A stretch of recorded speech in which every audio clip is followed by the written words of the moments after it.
Good afternoon, ladies and gentlemen. I am Friendship Pearson, and welcome again to my channel. Happy Friday, and let's say it together. Praise God, from whom all blessings flow, and Lord, protect America and protect the world. The Supreme Court, with a vote of 6-3, you get it? 6-3, like 3 sixes, 666.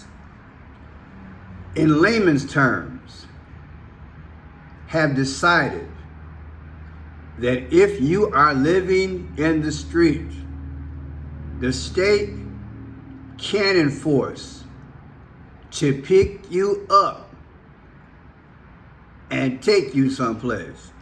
That's as simple as I can put it. Now, you're also I'm gonna run 5 feeds on here. There's one that says initially you'll get a ticket. Then X amount of tickets, they're gonna take you someplace. I'm gonna let you listen to where they're gonna take you, or where they're not gonna take you, or how they're gonna take you. But what I'm getting at is that, you know, when I had the Friendship Pearson YouTube site, I covered the migrant thing, and I was at a place where there was a tent city trying to go up. And I exposed that thing in Chicago like nobody's business. And many times the question was asked when I did the research, are these detention camps, if you will, or places where they're gonna be, quote, storing people, unquote, are they also for Americans? And I'm bringing it up because I'm asking, is there a tie-in? Because I want to know where you stay at. Have you seen these big camps, these big shelters? And have you seen immigrants in them? How long has it been up? Or have you seen people who have been displaced, that is, people who are down their luck, you know, and they live outside, or they part-time inside of a shelter? Because the Supreme Court even had to deal with the question of, look, you have some states where the budgets are bad and there's not enough housing for shelter, so people are still forced to live outside. But now with the 6-3 vote today, a few hours ago, the states can make the decision to scoop you up. And again, I'm going to be repetitive. In your neck of the woods, have they started picking people up and putting them in some of these camps? Listen now. We got some breaking news right now. The Supreme Court has ruled a ban on people sleeping on streets and in public parks is constitutional. So let's say that again, a ban is constitutional. So today, in a 6-3 conservative decision, the court rejected to challenge the ban. This decision is expected to have some pretty big implications, including right here in the Bay Area, where we have a crisis where homelessness is concerned. So joining us to talk a little bit more about this is Assistant Professor Dallas Augustine from San Jose State University. Hello and good morning. So let's talk about the potential ramifications first for the Bay Area and beyond for other states who are also confronting homelessness like never before. Yes, absolutely. Good morning. Breaking news, not completely surprising, but still setting huge precedent across the nation and here in the Bay Area, as you said, that cities, both rural and urban, are going to be able to arrest and incarcerate folks for simply being homeless and sleeping in public locations. Can you believe it? And arguably, this is social engineering, because I've said it before and I'll say it again, since the 2008 crisis, and then when we had the situation in 2019, hint, hint, a lot of people, even lower middle class or middle class people, lost their jobs. Then AI came in, and engineering, and people, you know, you go to Walmart and you got these checkout, self-checkout. Jobs are depleting depending on where you're at. And at the same time, you got the DA letting these criminals out, so you got lawlessness and CVS and Walgreens and other places are closing down because of crime. So now there are less jobs. So now people who had maybe a job and a half, one wrong situation, one dilemma happens in their lives, they're homeless.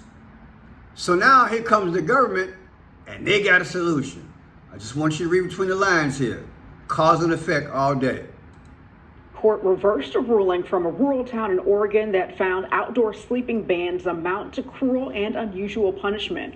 A bipartisan group of leaders argued that decision made it harder to manage outdoor encampments in 9 western states, including California.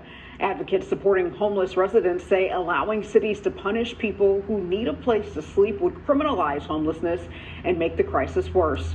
Today's Supreme Court ruling gives cities the right to prohibit unhoused people from sleeping outdoors where shelter space is lacking. WGN's political analyst Paul Lisnick says the decision applies to places with laws in place prohibiting homeless people from sleeping in public places. The Supreme Court did not rule that homeless people are not allowed to camp out in parks or under bridges. What they said was that states and locales who have such laws may have and enforce those kinds of laws as not being in violation of the 8th Amendment prohibition against cruel and unusual punishment. Bingo! Have you been to a committee meeting with your alderman or alderwoman or your mayor? Is this on the plate? It's deep. All right, let's get to Ron now. Hey, Ron. Well, another busy day for the U.S. Supreme Court. One of the opinions they just released focused on what has been a huge issue here in the Metro Phoenix area, homelessness. In a 6-3 ruling, the court decides that cities can, in fact, enforce bans on homeless people sleeping outdoors, on sidewalks, in a place like the Zone, even if there aren't an exact number of beds available for all homeless people within a community. It reverses a ruling by the Ninth Circuit Court in San Francisco. So a group of leaders had argued that ruling made it harder for them to simply allow police and city officials to manage outdoor encampments that were popping up in public spaces across the 9 western states from Washington to California to Arizona. Some homeless advocates worry that allowing cities to tell people they have to move along could criminalize homelessness and make the crisis. You think? Make it worse. Make it worse. Now listen to this. Right? In real time, this lady, I believe she's an attorney or reporter, she received information from an intern, hot off the press. Now listen to how she breaks this thing down. I'm just getting some notes here from one of our interns, and pretty much what this was about. Because of the strict ordinances that this particular jurisdiction put into place, people who would violate the laws by sleeping on park benches, sleeping in public areas, they would then be able to get a fine. And if they were repeat offenders, the fines could go up or they could be incarcerated.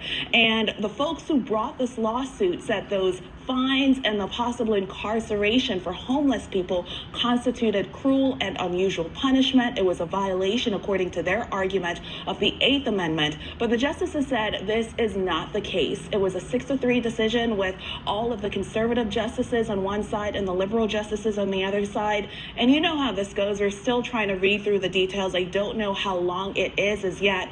But here's what they said. They said the enforcement of generally applicable laws regulating camping on public property does not constitute cruel and unusual punishment prohibited by the 8th Amendment. Man, if you got 100 people sleeping outside, arguably, 50% of them don't have no money to pay that ticket. Off you go. Off you go. Hi-ho, hi-ho, hi-ho. Come on, man. So you already down your luck. You said, well, you know what? I'm gonna have to buy myself a tent. I'm gonna sleep outside. You got your bus card, right? You got your ID, and you get paid that day. You're getting paid that day. You got just enough. You're gonna get up that morning, go to the food kitchen, eat, go to work, get your check. And here come the Popo. Excuse me, Rodney? Yep. You had a violation last week. Yep. And the week before you had a violation. Yep. Well, third violation, you ain't paid the fee. You sleeping outside. Yep. Well, brother, unless you pay them violations, see that paddy wagon? We got to take you someplace. Look. Look. And suppose you got your family out there, because it happened. Look, in Chicago, I'm seeing families, especially migrant families, outside. Because I don't know if there's a thing about you stay X amount of months and then find a place, but they outside. You hear me? And they sleeping outside. I don't know if it's their choice. All I'm saying is, look, science and gradualism, something's coming down the pipe. Now check this out. Let's go to this here. I've covered this brother before. I'm going to put this link in a link. It's happening. Liberal sanctuary cities collapsing because of this. This is redacted. This is from 8 days ago. This guy here, Clayton Morris, he's got, I think maybe 25 years, give or take, border patrol, okay? He's been going around the United States. He was here in Chicago a few months ago. He's coming out with a documentary late this fall called Treason. Listen to it.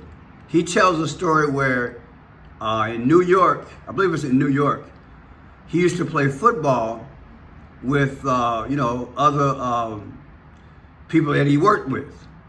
And he hadn't been in this one place in 8 years. Guess what? There's a 3-mile square where they have a tent city. And it blew his mind. Now I want you to listen to what he thought about once he got there. Check it out. And I'm driving in the middle of this, it's like a wooded area with a river and there's a lot of camping. No. They took it over in the middle of nowhere and built it's a FEMA camp. It has to hold between 2,000 and 4,000 people. But as you and I discussed in our prior time together, I didn't see 2,000 to 4,000 people there. I saw tens. I didn't see 500, 600, 700 workers that should be monitoring and working. I saw 10.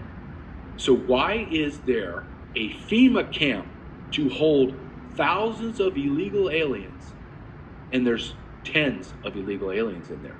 And it goes back to what we talked about before. You're building FEMA camps or detention facilities across the United States of America. For who? For dissidents. There's no one in there. Clayton, there's no one. Clayton, I drove by there. You have to go in, it's like a semicircle around it, right? And they have this buffer zone where you can't. Are you hearing this? Look, it's frightening.